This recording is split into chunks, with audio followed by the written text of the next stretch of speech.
Ayan. Ito mga kasama, meron pa dito.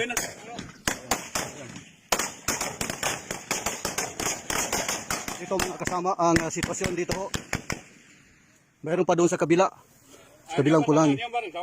At meron pang reinforcement grupo ni Commander Mazda dito ho mga kasama. At ito, no? Ayan. Ayan mga kasama.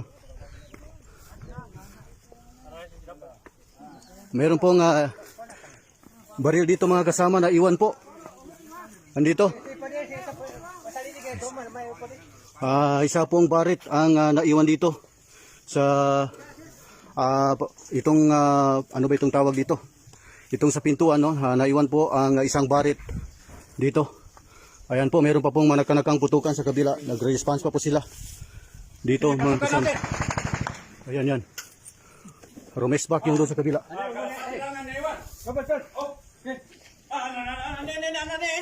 Yan, no?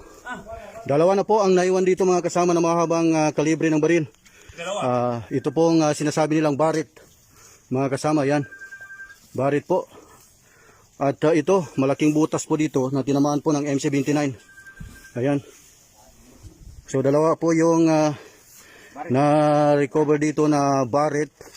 At ito, nag-respack sila sa kabila. Ayan.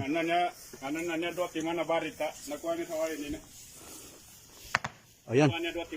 Ito medyo magtago tayo sapagkat yung bala ho dito nakaharap sa atin. May mga sniper po ang ISIS spy group. Na grupo po ng dating commander na namatay. Si Commander Baumul Paglas. Yan mga kasama ang sitwasyon. Dito tayo po ay mapalad na pinagbigyan ng Eastern Mindanao Front na magka-cover dito ho sa nasabing pulse operation ng BF against ISIS inspired group mga kasama. So yan. Ito po nagkalat po ang ayan. So ayan. Box po ito ng bala, no? Ito po. Parang bala po na ayan. Nakuha sa mana sir ka, ano mong po na niya man, kapagtalo sa naman, naman na siya sa iruda. Yan. Panay ang pagkipagtawagan ni Commander Robertson kay Commander Chuck Abbas. Dito ho. Nasa RB po yung nasabing commander. Nagkalat po yung mga gamit dito mga kasama. At may mga dugo pa po mga kasama. Yan o. Dugo. Ayan. May dugo po dito mga kasama no sa kwarto. Nakamotor, ano sir? Nakakonak, no? Ayan.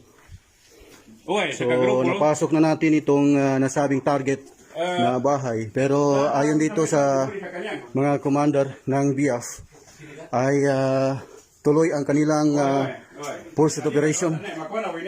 Pinangunahan po ni Commander Oceanic, Commander Mazda at Commander Robertson. Ayan.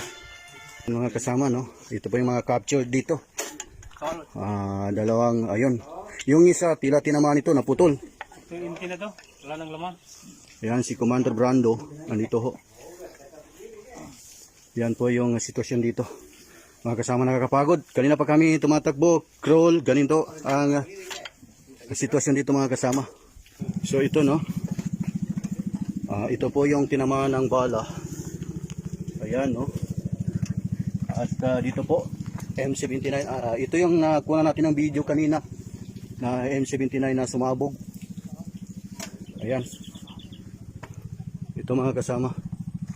At dito medyo magtago tayo sapagkat sniper po ang nakakatakot dito. So yan po yung ano diyan, yung mga ano bang tawag diyan, yung mga punong kahoy diyan. Diyan po nagtatago yung sniper papunta dito mga kasama. Yung mga sniper. Ayan. So ito ang sitwasyon dito sa Ligawasan Mall, sako po ng bayan ng Dato Montawal, lalawigan ng Maguindanao del Sur.